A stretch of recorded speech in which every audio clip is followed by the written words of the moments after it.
Tonight, we wander into the gilded but grimy court of Elizabeth I, where silks and pearls sparkled brightly, but the smells and habits behind the curtains were anything but royal.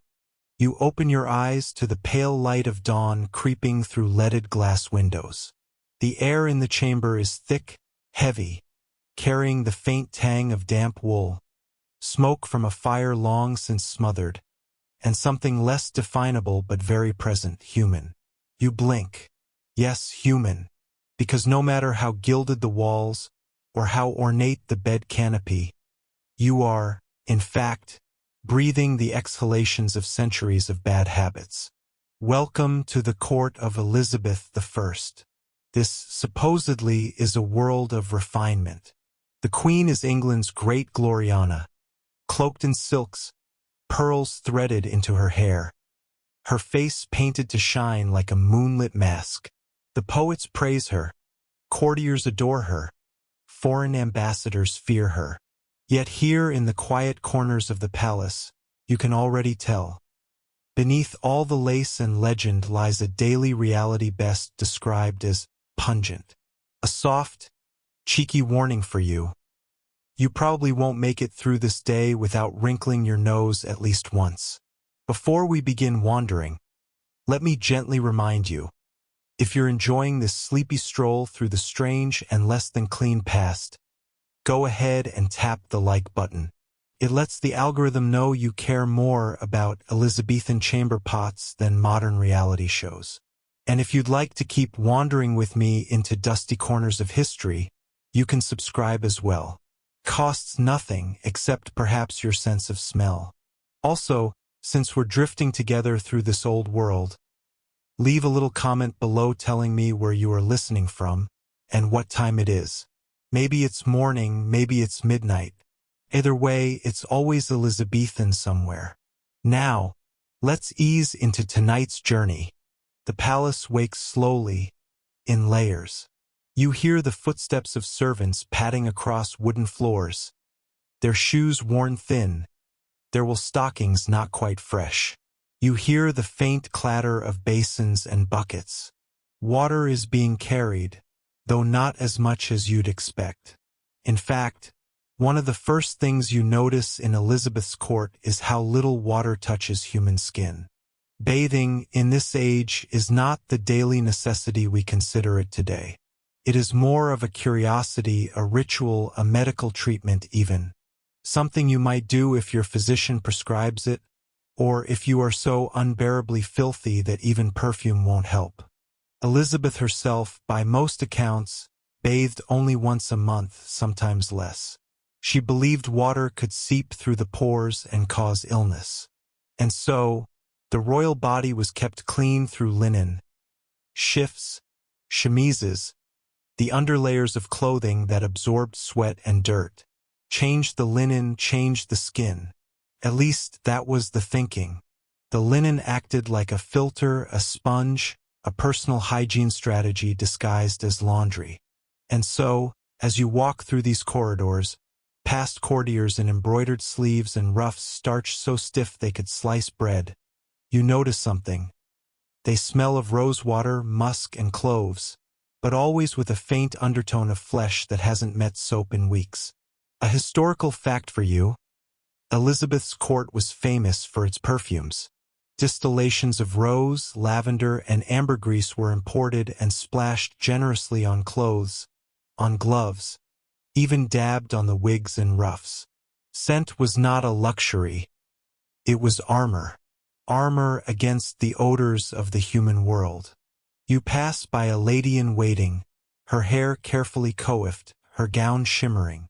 She carries with her a pomander, a small, perforated orb filled with spices, herbs, and sometimes vinegar-soaked sponges. She holds it to her nose with casual grace, as though admiring the craftsmanship, but you realize quickly it's simply to survive the air. And here's your obscure tidbit. Some Elizabethans carried vinegar-soaked sponges tucked inside their pomanders, believing that sharp, acidic vapors not only masked smells but protected against plague. In other words, they walked around politely sniffing pickled cloth. Historians still debate whether Elizabeth herself believed wholeheartedly in such practices, or if she simply tolerated them as part of the performance of being clean. After all, appearances mattered more than realities. You continue further, and in the silence you notice the wooden floors are covered in rushes, dried reeds and grasses sprinkled with fragrant herbs like lavender or chamomile. Supposedly, they keep the place smelling pleasant. In reality, they trap crumbs, fleas, and other things best left unnamed. As you walk, the rushes crunch softly, and you wonder if the queen ever looks down at her own floors and considers what's living beneath. Likely not. You feel your eyelids growing heavier, lulled by the rhythm of footsteps, the muffled laughter of courtiers, the faint hiss of a candle snuffing out.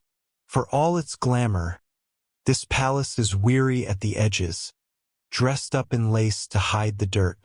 You drift with it, slowly, like smoke curling upward from a guttering fire. The day presses onward, sunlight creeping into the grand hall where courtiers gather. You stand at the edge watching them. Powdered faces, jeweled gowns, men with stiff collars that seem designed to keep them from turning their heads too far. Every gesture is calculated. And yet, beneath the gold and pearls, you notice again what the poets forgot to mention. They itch, they scratch, they fidget. Why? Because lice do not discriminate. Royal or peasant, noble or beggar. Everyone shared this small, unwelcome population.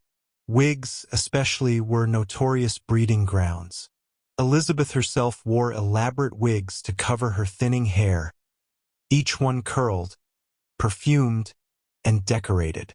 But even the finest wig was still, at the end of the day, a nest, a decorative nest.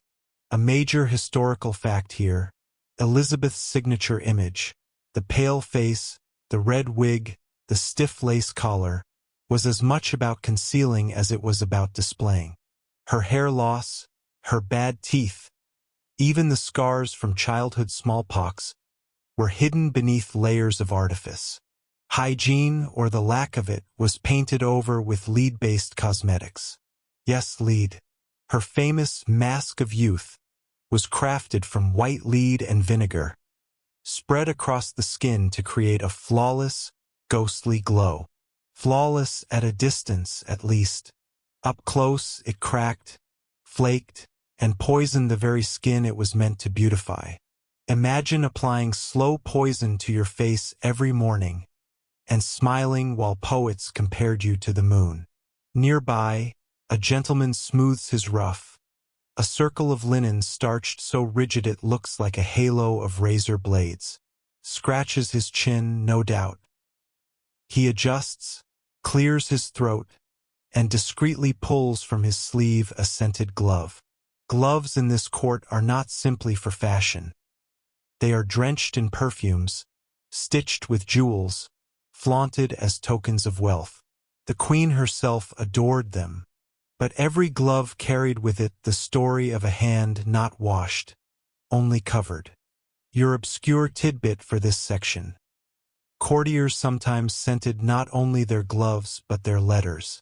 Imagine opening a love note and being greeted by a gust of musk and clove, half romantic, half choking. One ambassador wrote of receiving correspondence so heavily perfumed that it made his eyes water. Truly, Elizabethan courtship was an assault on the senses. But as you linger among them, half amused, half drowsy, you realize something. For all their perfumes, they lived close to their own dirt. Chamber pots were used freely, sometimes emptied out of windows into courtyards. Servants scurried with buckets. The Thames itself, flowing just beyond the palace, was an open sewer in places. You begin to understand why everyone smelled of cloves. Historians still debate whether Elizabeth genuinely ignored these realities or whether she carefully curated her image to rise above them. Perhaps it was both. Perhaps being queen meant never acknowledging the smells wafting through the corridors. You step back, out into a smaller gallery, where tapestries hang heavy against the walls. Their patterns are intricate, their colors faded. They too, though beautiful, trap dust and fleas. You reach out, brush the rough weave with your fingers, and almost imagine it sighing with centuries of particles clinging to its threads. The sound of lute music drifts faintly from another room. A court musician plucks a melody, soothing, melancholic. For a moment you let it wash over you, covering the smells, the dirt, the itch of linen.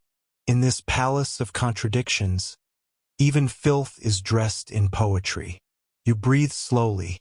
Your eyes grow heavy again. In this world, to live was to mask. To cover the truth with perfume, with paint, with music, with verse. And so you drift, half inside a poem, half inside a chamber that smells faintly of lavender over sweat. The day grows warmer, and the palace hums with movement. Courtiers chatter in low tones, servants shuffle past with trays, and somewhere in the distance, you hear the hollow clank of armor as guards change posts. It should feel impressive, this glittering court at the center of a growing empire. But instead, you can't stop noticing the air. Clings to you, heavy, damp, faintly sour, like a room where too many people have lingered too long. You turn a corner and find yourself outside the queen's private chambers. A servant opens the door, and for a moment you glimpse the inner sanctum. The walls shimmer with tapestries, embroidered with allegories of virtue and power, but your attention goes to something else, the toilet. Yes, Elizabeth had a privy unlike most of her subjects, lined with velvet cushions, perfumed with herbs. Yet for all its luxury, it was still emptied by hand, bucket after bucket, carried away by servants who would much rather not. And here lies one of the strange truths of Elizabethan hygiene. The queen's body, like everyone else's, produced waste. Regal waste, perhaps, but waste nonetheless. And waste had to go somewhere, usually not far enough. Your historical fact for this section: Elizabeth had what was known as a close stool, essentially a portable toilet, richly decorated with a padded seat. It traveled with her on progresses, because even monarchs couldn't rely on roadside inns for dignity. Imagine carrying your boss's personal toilet around England. That was a real job. You watch as a maid discreetly sprinkles dried herbs into the chamber, as if tossing flowers over a grave. Mint, lavender, marjoram, herbal cover for realities no tapestry could conceal. And here's an obscure tidbit. Some members of the court believed urine had medicinal uses, could whiten teeth, they thought, or cure wounds.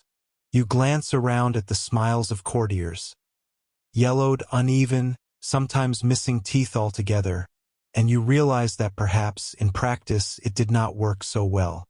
Historians still debate whether Elizabeth herself indulged in such beliefs or simply turned a royal nose upward and ignored them. You step back into the hall, where the scent of roasted meat drifts from the kitchens. For a moment, it distracts you, until you realize that even here, food and filth were close companions. Rats were common in the storerooms. Bread often carried the faint bite of grit or insects. Yet on the queen's table, it was served with ceremony, all garnished with herbs and spices to disguise any flaws. A courtier offers you candied violets on a small dish, his fingers sticky with sugar. You decline politely, noticing that he wipes his hand afterward on his sleeve. Linen, yes, but not exactly soap. And the scratching continues. Everywhere you turn, someone is adjusting, rubbing, combing through hair that crawls with uninvited guests. You almost laugh, remembering modern life. If a single child in a classroom today shows up with lice, the entire school erupts into panic. Here, it is simply background noise. You feel your shoulders relax into the rhythm of this strange world. The rustle of skirts, the clink of pewter, the drone of voices. It lulls you, despite the smells, despite the dirt. Sleep creeps at the edges of your thoughts, as if even your body wants to join theirs in pretending nothing is amiss. Afternoon drifts in, and the light through the tall, narrow windows softens to gold. You follow it into the Queen's dressing chamber. This is where the magic happens, or rather, where the illusion of magic is painted onto weary flesh. Elizabeth sits before a polished mirror, though not so polished that it hides every crack. Her ladies-in-waiting hover, holding jars, brushes, and cloths. You watch the ritual unfold. First, a layer of white paste, cool and heavy, spread across her cheeks and brow. It looks almost serene until you remember what it's made of: vinegar and lead. Here's your historical fact. The Queen's cosmetics, known as Venetian ceruse, slowly poison the skin. Over time, it caused sores, scarring, and hair loss. But to abandon it would have meant showing weakness, revealing age. And so she wore her mask faithfully, every day, even as it betrayed her. The rouge comes next, dabbed gently onto her cheeks, her lips painted crimson. A pearl earring dangles from her ear, glinting as if to distract from the reality beneath. And here's your obscure tidbit. Elizabeth's teeth, by the later years of her reign, had decayed badly. Sugar, newly fashionable in England, was consumed in such quantities that even the Queen's dentists could not disguise the rot. Courtiers whispered of her blackened teeth and the difficulty she had chewing. Still, sugar remained a luxury and a status symbol. The sweeter your smile, the fewer teeth you had left. A lady brushes Elizabeth's wig carefully, curls stiff with powder and perfume. The strands gleam, though you can almost hear the faint rustle of lice shifting inside. Perfume is dabbed, gloves smoothed, a ruff adjusted. The transformation is complete. Gloriana, radiant, untouchable.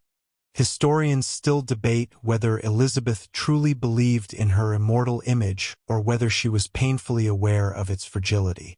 Perhaps both were true depending on the hour. You glance down and notice the floor rushes again, scattered with petals today, as though the chamber itself has been dressed for presentation. A dog wanders through, small, yappy, beloved by the court ladies, and sniffs at the rushes before settling down. You know better than to imagine what else is hiding in those reeds. You hear music again, this time a soft madrigal sung by a group of gentlemen in the outer hall. The voices rise and fall, rich with harmony.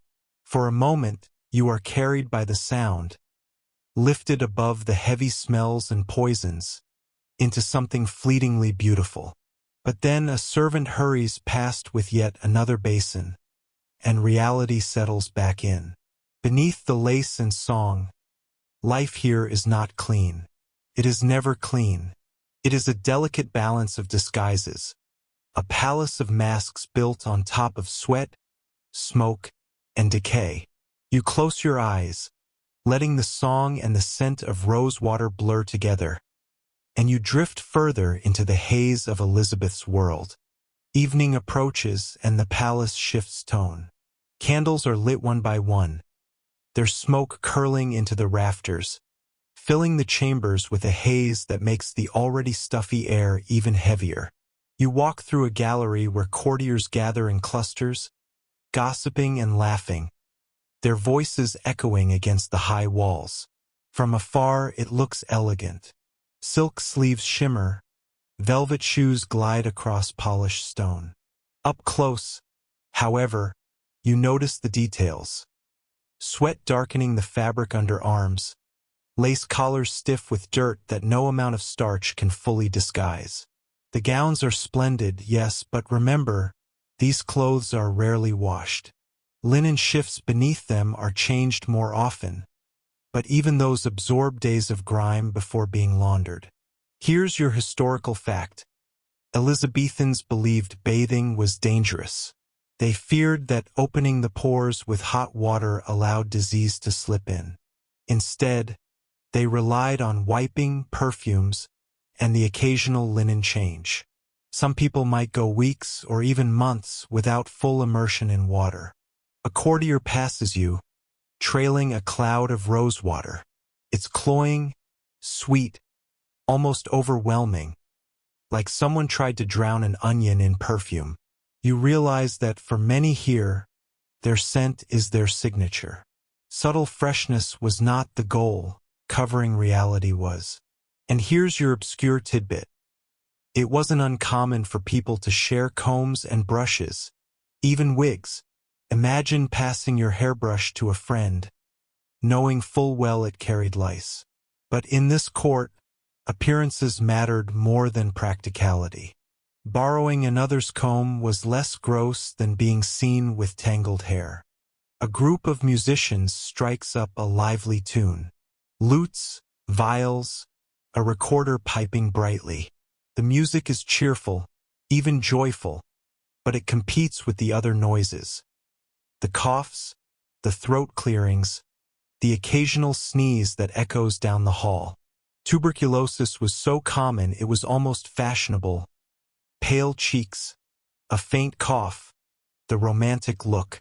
You glance around at faces glowing in the candlelight, and you wonder how many will still be here in a year.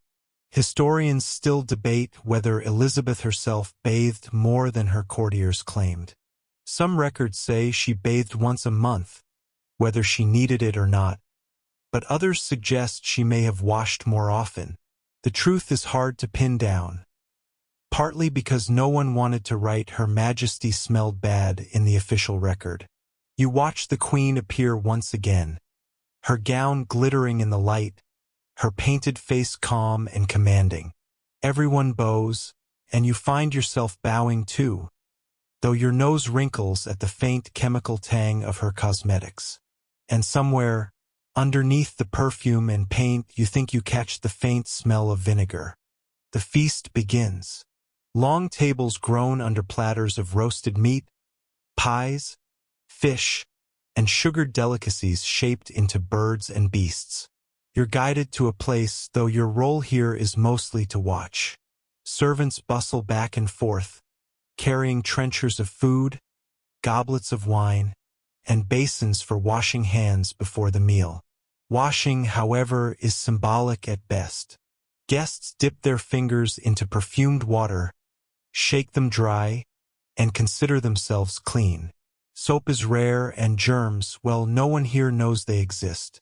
The hand-washing is more ritual than hygiene, a performance to reassure rather than protect.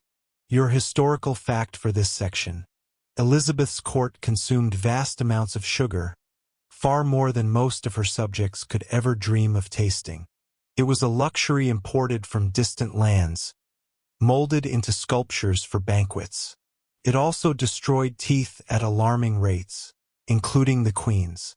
You're served a slice of pie, savory, spiced with pepper and cloves. You take a cautious bite and notice a gritty crunch. The flour was probably ground with bits of stone left in. Bread often carried the same problem. Your teeth ache just thinking about the wear and tear on molars. And here's your obscure tidbit. At some banquets, guests were given little bags of spices or herbs to sniff during the meal. These were not to make the food taste better, but to ward off the smells of their neighbors. Imagine needing a scented sachet just to tolerate the person chewing beside you. Elizabeth herself dines lightly compared to her courtiers. She nibbles at sweets, sips wine, takes small bites of fruit. She prefers presentation to indulgence, the image of grace over the reality of gluttony. Still, you can't help noticing how carefully she guards her smile. Blackened teeth peek through only when she forgets herself. Historians still debate whether her diet, rich in sugar and wine, directly caused her dental decline, or whether her lifelong use of harsh cosmetics and treatments also played a role. Either way, it's a grim reminder that royal privilege was not always kind to the body. The hall grows louder as the night wears on. Laughter, music, the clatter of dishes. Dogs wander under the table, snapping up scraps. A servant drops a platter, and the sound rings through the room like a gong. For a moment, you almost laugh. It feels like any loud, messy dinner you've ever been to, just with more velvet and fewer napkins.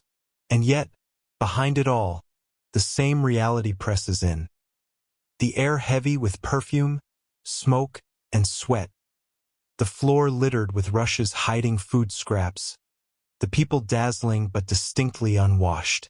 You lean back, the warmth of the wine softening the sharp edges, and you feel yourself slipping into the same dreamy rhythm that holds this court together. A court that glitters in candlelight, yet wilts in daylight. A court that smells of roses, and everything roses were meant to hide. The feast has ended, the music faded, and the last crumbs swept. Well, swept is generous. More like shoved aside into the rushes underfoot. You drift through the palace corridors, the echo of laughter fading into the hush of midnight. Candles flicker in their sconces, casting long, wavering shadows. The air is thick with smoke, perfume, and the sour tang of spilled wine. You follow a servant carrying a silver basin into the queen's private chambers, where her nightly ritual begins. Here is where illusion is peeled away, literally. Elizabeth's face, the smooth white mask you've grown accustomed to, must be cleaned. But water and soap? Not a chance. Instead, servants apply cloths soaked in vinegar or rosewater, dabbing gently at her painted skin. Layer by layer, the white lead makeup comes off, revealing flesh that is blotchy, pitted, and weary. Here's your historical fact.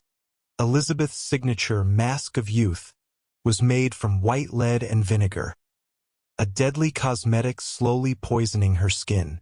Prolonged use caused lesions, hair loss, and tooth decay. Yet she wore it faithfully, convinced that without it, her authority would fade along with her beauty. As the cloths darken with residue, the room grows quieter. Only the faint hiss of candle wax and the rustle of linen break the silence. A maid applies a thin salve of herbs and oils to soothe the skin, though it likely did little more than add another layer of grime. And here's your obscure tidbit. Some women of the Elizabethan court rubbed crushed egg shells into their faces at night, believing it preserved a porcelain complexion. You imagine the queen tolerating this, her skin already suffocating under years of powder. Historians still debate whether Elizabeth realized her cosmetics were harming her, or if she was so committed to the image of eternal youth that she chose denial. Perhaps she believed a poisoned face was a small price for power. Her wig is lifted gently from her head, revealing thinning hair, and set carefully on a wooden stand. Another servant rubs her scalp with rosemary oil, the scent sharp and pungent in the small chamber. You wonder if it feels soothing or simply greasy. Finally, the queen retires to her bed, where sheets of fine linen await. But even the bed is not as clean as you might imagine. Sheets were not washed daily, sometimes not even weekly. Instead, they were aired out, beaten, and smoothed, the dirt spread thinner each night. Elizabeth closes her eyes, her painted mask gone, her body wrapped in the smells of vinegar, oil, and old linen. And for the first time, you see not a queen, but a woman simply trying to sleep, poison and perfume lingering on her skin. Morning breaks. The first rays of sunlight slip through the lattice windows, spilling across the palace floors. Outside, the city is waking, vendors calling, horses clattering, smoke rising from hearths. Inside, the queen's attendants hurry about, preparing her for another day of public performance. The chamber smells of stale air and yesterday's oils. Servants have freshened the rushes on the floor, scattering herbs like lavender and thyme to disguise the musty odor beneath. You catch a whiff of something sharper, 2 juniper berries perhaps, or dried rosemary. Not quite pleasant, but better than the alternative. The queen rises, her face bare, her hair hidden under a simple cap. Immediately the process begins, washing not with water, but with cloths and perfumes. Hands and face are dabbed, not scrubbed. A new gown is laced over her linen shift, pulled tight enough to straighten her posture but not tight enough to crush her breath. At least not yet. Your historical fact for this section. Elizabeth owned over 2,000 gowns during her reign. These were rarely washed. Instead, they were brushed, mended, and stored with herbs to mask odors. Clothing was less about comfort and more about spectacle, each layer a visual argument for Her Majesty. You watch as layer after layer is added: bodice, skirts, sleeves, ruffs. The ruff alone requires careful starching and shaping, stiffened with wheat starch that, unfortunately, attracted vermin when not properly dried. Imagine a collar so fancy it might come with its own bugs. And here's your obscure tidbit. Some starches in London were notorious for using colored starch, blue, pink, or even purple, giving ruffs a fashionable tint. The Queen, however, preferred white, a dirty white after a day's wear, but white nonetheless. Historians still debate whether Elizabeth's attendants truly managed to keep her gowns as pristine as accounts claim, given how rarely they were washed. Perhaps, like everything else in her court, cleanliness was more performance than reality. Finally, her face is painted once again. Layer upon layer of lead-based paste is smoothed onto her skin, powdered, and finished with rouge. Her lips are darkened, her brows drawn, her hair concealed beneath another wig. In the space of an hour, the tired woman of last night is replaced by Gloriana, the Virgin Queen, flawless and commanding. But you, having seen both sides now, know the truth. Beneath the powder and the perfume lies skin that stings, hair that thins, and teeth that ache. A monarch, yes, but also a body, fragile, human, and not quite clean. And as she sweeps past you, resplendent in lace and velvet, you smell it again. Roses, vinegar, starch, and the faintest whisper of something sour, hidden but never gone. The Queen is on the move. You follow her retinue as it winds through England's countryside, banners fluttering, trumpets blaring, peasants gawking. Royal progresses, they called them, grand tours designed to remind her subjects who ruled them. For the villagers, this was a sight to remember. For Elizabeth, it was also a test of endurance, especially when Hygiene traveled with her like a stubborn shadow. At first glance, the procession looks glorious. Velvet canopies, horses polished to a gleam, servants carrying silver dishes and gilt goblets. But behind the sparkle is a less glamorous truth. Everywhere the Queen went, so did the stench. Here's your historical fact. Elizabeth's progresses often required hundreds of carts and wagons to carry her portable household. Among them were tubs, basins, and jugs of water, though rarely enough for true bathing. Instead, vinegar cloths and scented waters did the trick. Or, more accurately, didn't. The countryside houses that hosted her were rarely prepared. Imagine a small manor suddenly tasked with hosting 100 courtiers plus the Queen herself. Beds were hastily made, kitchens overworked, and the privies? Overwhelmed. Within days, odors lingered like unwelcome guests. Here's your obscure tidbit. When Elizabeth visited noble houses, She often left behind not only debts but damage. Rushes trampled, gardens stripped, furniture broken, and, to the host's dismay, latrines overwhelmed. Hosting the Queen was both an honor and a disaster. Historians still debate whether Elizabeth herself was aware of just how disruptive these visits were, or if she simply believed it was her divine right to leave behind chaos along with glory. On one such visit, you step into her temporary chamber. A portable throne gleams in the sunlight, but the air smells faintly of mildew, cloth walls and damp wood. Her linens, packed and unpacked from wagons, have picked up the earthy scent of travel. A maid sprinkles rose petals across the rushes, as though that might conceal the earthy mix of horse, sweat, and smoke drifting in. Elizabeth emerges, dressed and painted, waving to the crowd below. To them, she is dazzling. To you, having followed her through camp and chamber, she is dazzling with just a hint of vinegar and starch. The Queen smiles, the peasants cheer, and the flies, undeterred, buzz happily around both. Back at court, the rhythm of daily life returns. You stroll again through the palace corridors, this time peeking into the lives of courtiers who mimic the Queen in everything, including her less-than-perfect hygiene. After all, imitation is the sincerest form of flattery, even if it means copying bad habits. In the great hall, nobles in embroidered gowns lean close to gossip.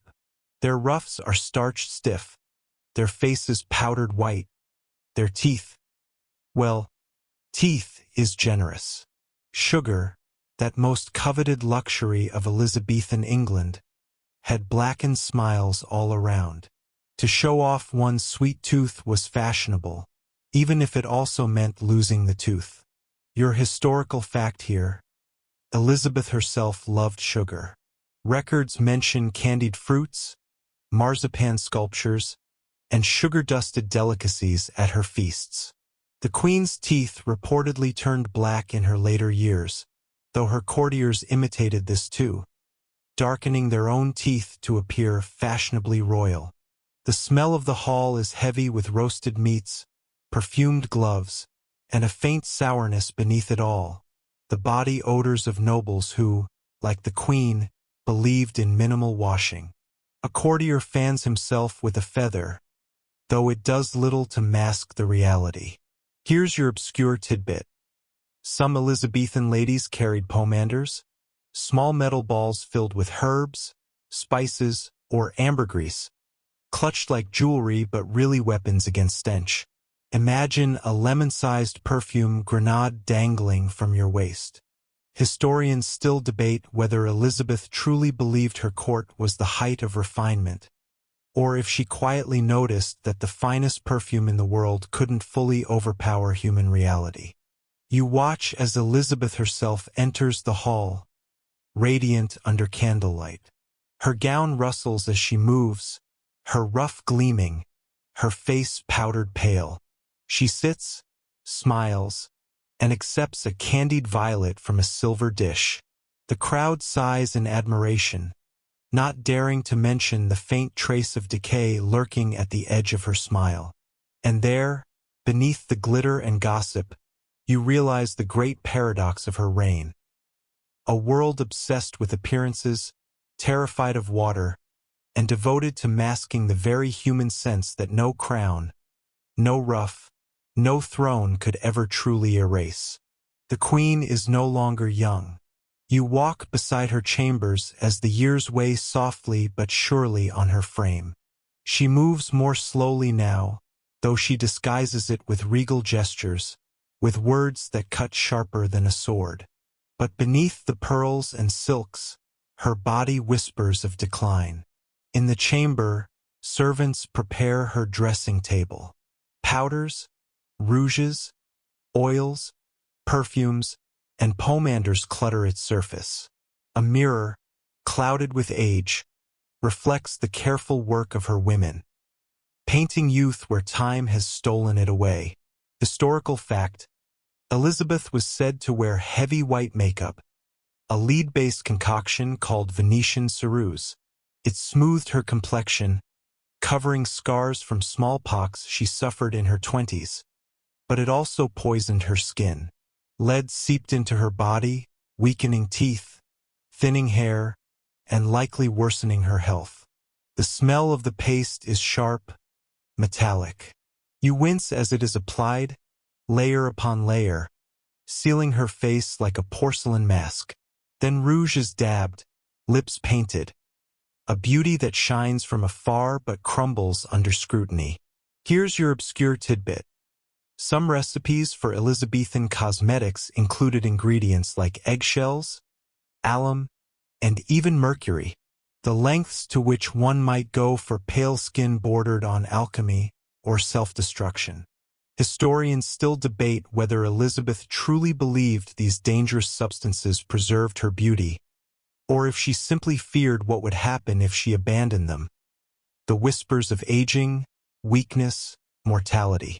Tonight she attends a performance. Torches light the hall, shadows dance on the rush-strewn floor. As she smiles, her painted teeth flash black beneath the candlelight, though courtiers pretend not to see. They cheer, they flatter, they bow low. Appearances, after all, are everything. You glance once more at her reflection as she leaves. The mask holds, but you know the truth. The Queen's beauty was both her weapon and her prison, preserved in powder and poison, slowly eroding her from within. Morning comes, and you find yourself wandering through the Queen's private apartments. They are quieter than the hall, yet even here, comfort was not what you'd expect from a monarch. The rushes on the floor are stale, their herbs long dried. Servants sweep in fresh layers only when the smell grows too insistent. Chamber pots are emptied, yet their memory lingers in the air. A faint sourness seeps from the walls, mingling with the perfumes hung from hooks, the pomanders swinging at belts, the incense burned in corners. Historical fact: Elizabeth's palaces lacked plumbing as we understand it. Waste disposal relied on servants carting pots away or emptying cesspits, and courtiers often relieved themselves in corners, stairwells, or behind draperies when convenience failed. It was whispered that the royal palaces smelled less like majesty and more like a public alleyway.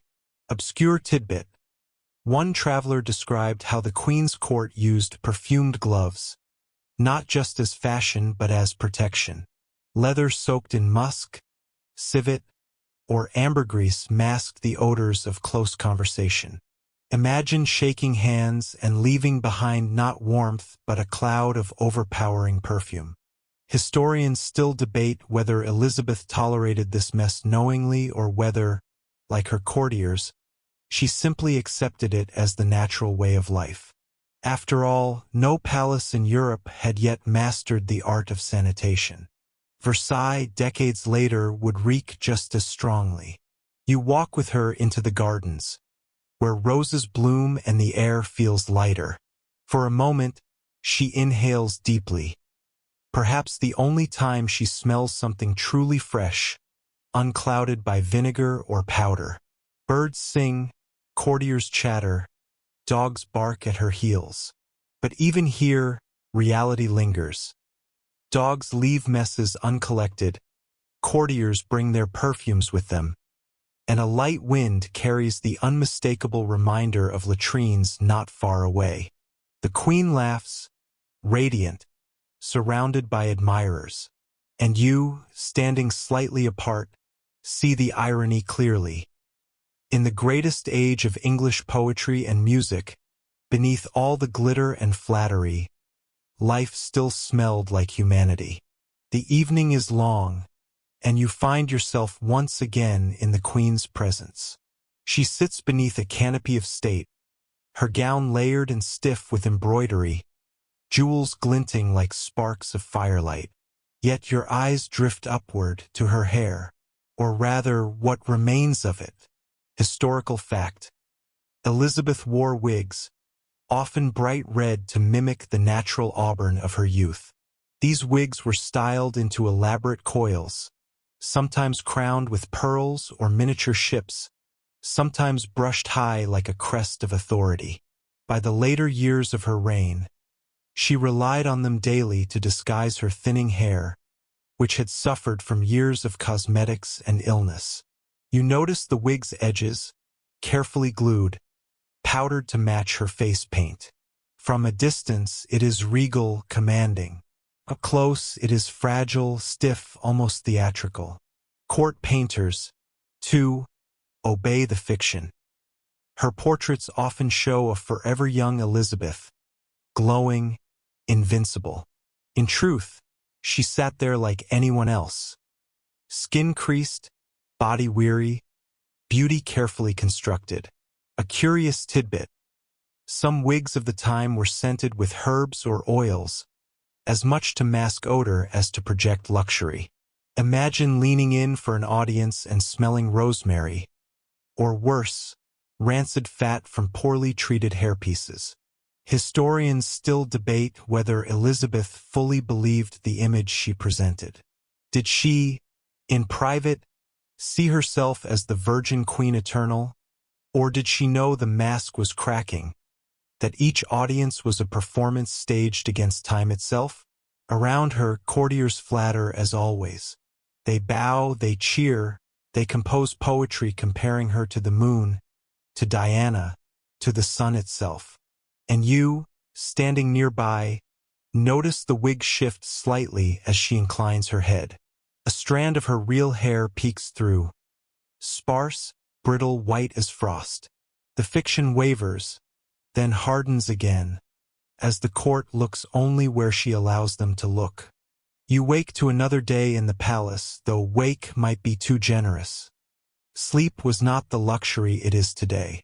The queen herself often slept poorly, surrounded by the rustle of servants, the draught of windows, the stiff press of featherbeds stuffed with whatever could be found.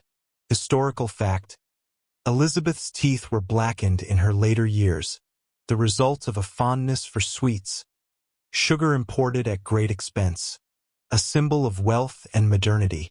Foreign visitors remarked with shock at her decayed smile, though courtiers flattered her all the same. Breakfast, if you can call it that, is meager: ale or wine, perhaps bread, perhaps a bit of dried fruit. The queen partakes lightly, never fully seen without her mask of paint. But when she smiles, the truth shows.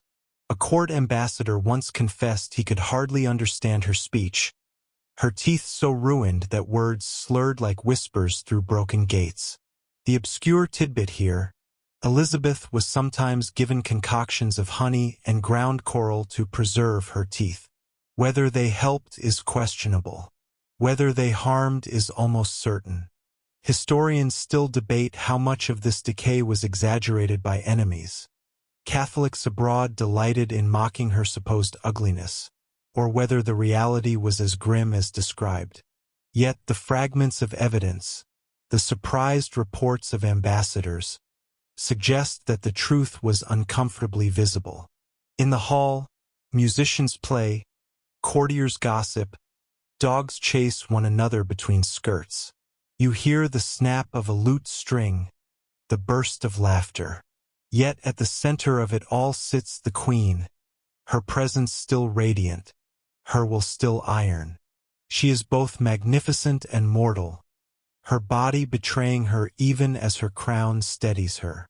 And you think, as she smiles faintly at the music, here was a monarch who commanded nations, defeated the Armada, ruled over poets and playwrights, and still carried the same small, humiliating weaknesses of flesh as anyone else. The chamber is quieter now.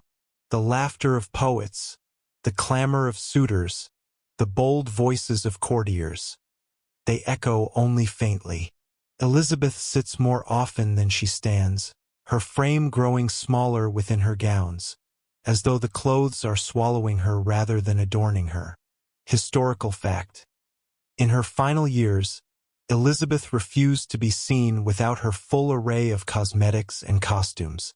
She would not allow mirrors near her, nor let servants watch her unadorned. When courtiers entered, they were greeted by the mask of youth. Layers of white lead, rouge, jewels, and her heavy wig. It was an unyielding performance of majesty. You are close enough now to notice the cracks.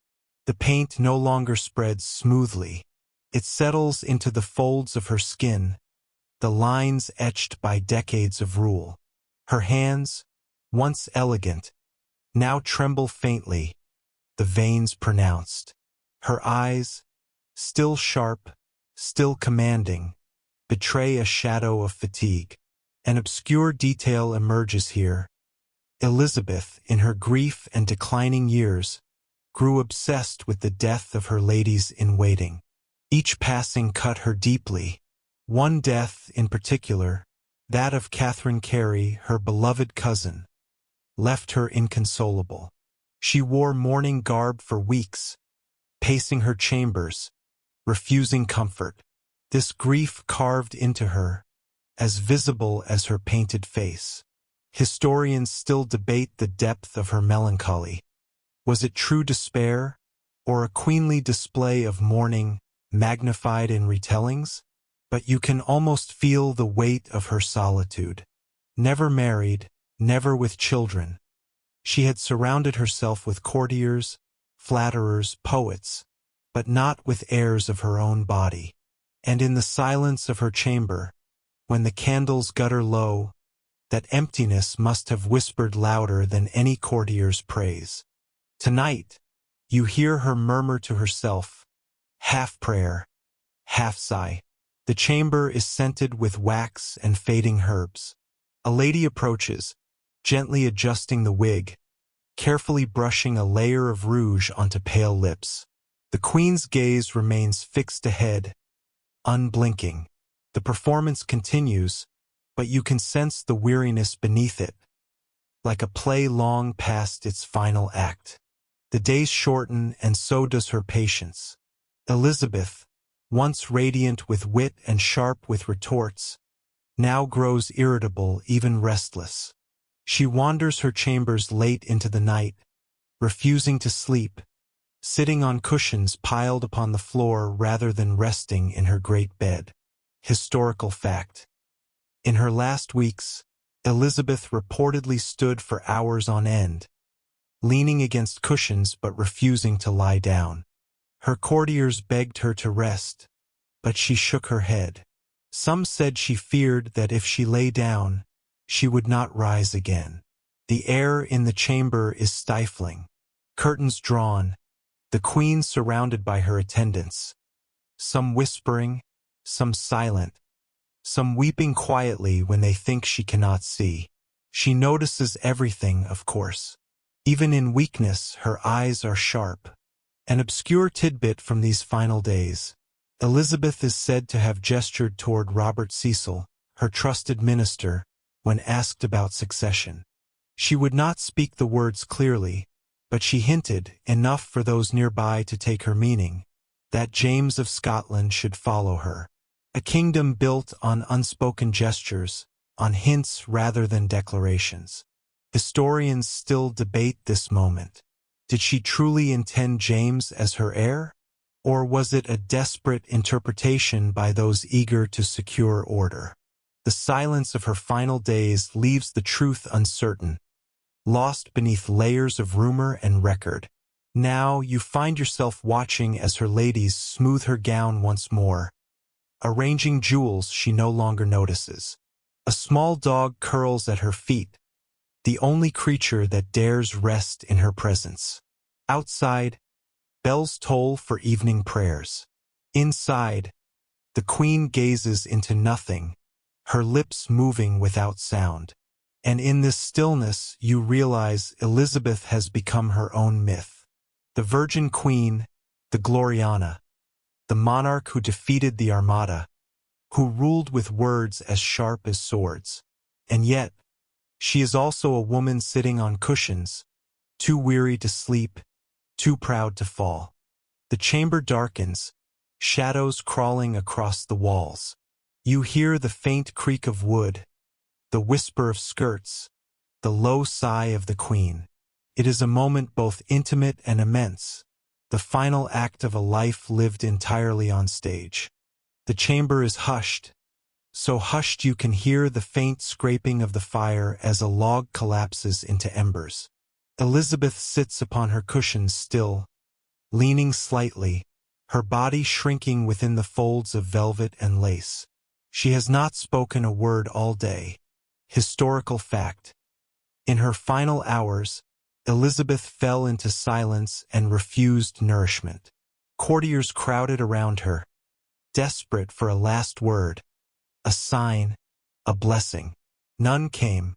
The queen who had ruled England for 45 years withdrew into wordlessness, her once mighty tongue stilled. You notice the way her ladies hover, anxious, reverent, fearful. One brings broth, untouched. Another kneels in prayer, whispering Latin that seems to hang heavily in the air. Yet Elizabeth herself stares ahead, unmoving, as though seeing something far beyond this chamber. Here's a curious, half-forgotten tidbit. Some whispered that her last gesture was a silent raising of her finger, pointing toward James of Scotland as successor. Others claimed she never moved at all, that the whole tale was invented afterward, to smooth the transition. Either way, her silence left a vacuum, a void filled quickly by stories. Historians still debate what Elizabeth thought in those hours. Was she fearful of death, proud to the end, or simply too weary to act? The accounts conflict, and the silence offers no answers. The chamber grows colder. A lady adjusts the queen's wig, though it slips slightly, revealing the thinning hair beneath. Another straightens her ruff, though the monarch no longer notices. The performance of majesty continues even as the audience dwindles, for the role of queen never truly ends, until it does. You stand nearby, watching as shadows lengthen. A single candle burns lower, its wax pooling like a small hourglass of flame. The queen's chest rises faintly, falls, rises again. The longest reign England had ever known trembles at its close. Night has arrived, though inside the chamber, it feels as though time has stopped entirely. The courtiers are gathered, a semicircle of anxious faces, waiting. The queen sits slumped slightly now, head tilted. A small movement of her hand, or was it only the fabric shifting, makes them hold their breath. Historical fact. On March 24, 1603, Elizabeth I died at Richmond Palace. She was 69 years old. With her passing, the Tudor dynasty ended, and the crown passed to James VI of Scotland, who became James I of England. The moment is both ordinary and immense. There is no thunder, no storm, no dramatic final speech. Only silence, a woman's breath slowing, then ceasing. The sound of cloth as her ladies shift uneasily. The muffled sob of one who cannot hold it in. The rest bow their heads, though some already look toward the door, toward the politics beyond this room. An obscure detail. When the news spread, bells rang throughout London, and the people wept. But among the court, some hurried with relief. The uncertainty of succession was over. The realm would not dissolve into chaos. For commoners, the Virgin Queen had been an emblem. For ministers, she was a puzzle solved at last. Historians still debate her true legacy. Was she the steadfast Virgin Queen who preserved England's glory, or a stubborn ruler who left behind a country brittle beneath its painted surface? The truth, as always, lies somewhere in between. Now, in this quiet chamber, the scene feels stripped of grandeur. Her ladies remove the heavy wig at last, setting it aside with trembling hands. They smooth her gown, straighten her ruff, arrange her jewels once more. This final dressing, not for life but for history. The queen lies still, pale, her face at peace at last. Outside, dawn edges toward the horizon. The world waits, balanced between two reigns, one ended, one about to begin. You linger a moment longer, the silence pressing gently against your ears. Then, slowly, you step away, leaving the chamber to its stillness. The great performance finally concluded. You walk with the procession. The streets of London are lined with faces, some veiled, some red-eyed, some simply curious. Bells toll in a slow rhythm that seems to stretch each moment into eternity. The sound reverberates through timbered houses, across muddy lanes, over the rooftops where children perch for a glimpse of the spectacle. Historical fact: Elizabeth I's funeral took place on April 28, 1603, at Westminster Abbey. Her coffin, draped in velvet and carried on a hearse drawn by horses, was accompanied by an immense procession of mourners. The coffin itself is striking, covered in black cloth, adorned with white escutcheons, and topped by an effigy of the Queen in her royal robes. A waxen Elizabeth lies above her own remains, serene, crowned, her scepter in hand. The effigy looks down upon the crowd, commanding attention even in death. Here's an odd tidbit. Accounts tell us that the people cried out spontaneously, "Long live the Queen!" Only, of course, the Queen was dead. Some said the cry came when they glimpsed the effigy, lifelike and regal. Others suggest it was simply reflex. After decades of bowing to her image, their tongues repeated the habit one last time. Historians still debate the tone of that day. Was it grief pure and deep, or grief mingled with relief and anticipation of new rule under James I? London was a practical city. Mourning and curiosity often marched hand in hand. You walk behind the hearse as it enters the abbey. The air inside is cool and heavy with incense. Torchlight flickers across stone, across banners embroidered with lions and fleurs-de-lis, across the solemn faces of nobles and bishops. The coffin is lowered into its resting place in the vault shared with her half-sister, Mary I, an irony thick enough to make the monks mutter. Two queens who could not share a throne now share a tomb. You pause there, by the stone, listening as prayers rise upward like faint smoke. The air is quiet except for shuffling feet, the creak of wood, the steady drone of voices intoning Latin. The great Elizabethan age has closed its eyes. The years pass, though in your half-dreaming state, they flicker like candle flames. Elizabeth, once living, then effigy, now becomes legend. Her image spreads in portraits, in poems, in whispered recollections of old courtiers. The Virgin Queen, ageless, immortal, untouchable, outshines the flawed, weary woman who slipped away at Richmond. Historical fact: over the following decades, Elizabeth's reign was mythologized. She became the Gloriana of Spenser's Faerie Queen, the eternal defender of Protestant England, the monarch of the Golden Age. Successors found her shadow both inspiring and inconvenient. It was a memory impossible to live up to.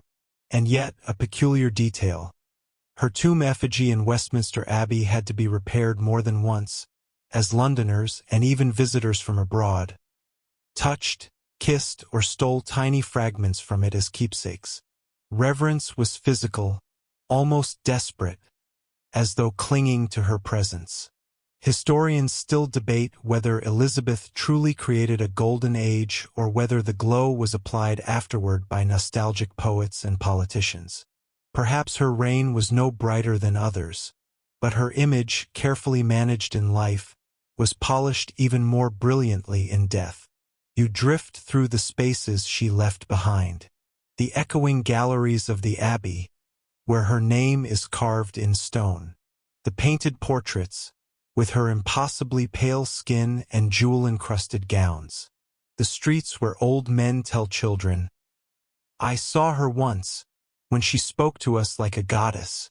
Time softens the memory of her breath, her wrinkles, her weary sighs. It leaves behind only the crown, the mask, the flame that lit England for nearly half a century. And in this softened form, she is easier to love, easier to admire, easier to dream beside. As the candles in our long vigil burn low, let us, too, rest. The story of Elizabeth has carried you through chambers of velvet and wood smoke, through streets filled with bells, through the long silence of a queen's final hours. Now, at the close, let us slow everything down. Imagine the abbey in the stillness of night, the torches extinguished, the incense faded, the stone floor cool beneath the hush of centuries. Elizabeth lies in her tomb, her effigy above, her crown carved into marble. The air is calm, unmoving, timeless. You hear only the faintest whisper, the kind of sound stone makes when no one listens, the kind of sigh history itself gives when it has finished speaking. You think of her life, painted and powdered, brilliant and brittle, regal and lonely. You think of her habits, her fears, her contradictions. And then, like sand slipping through your fingers, you let those thoughts drift away. The world outside dims further. The bells of London are long silent now, their echoes stretch too thin to hear. The flicker of candlelight dissolves into shadow.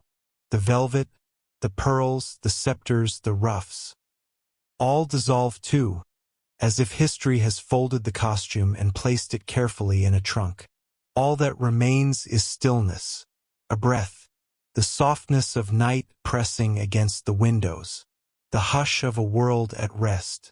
You do not need to hold Elizabeth's story any longer. You can set it down beside her, here in this chamber of stone and silence. The past is quiet now, and you may be quiet too. Close your eyes if they are not closed already. Let the long rain dissolve into dreams. Drift with it gently into sleep,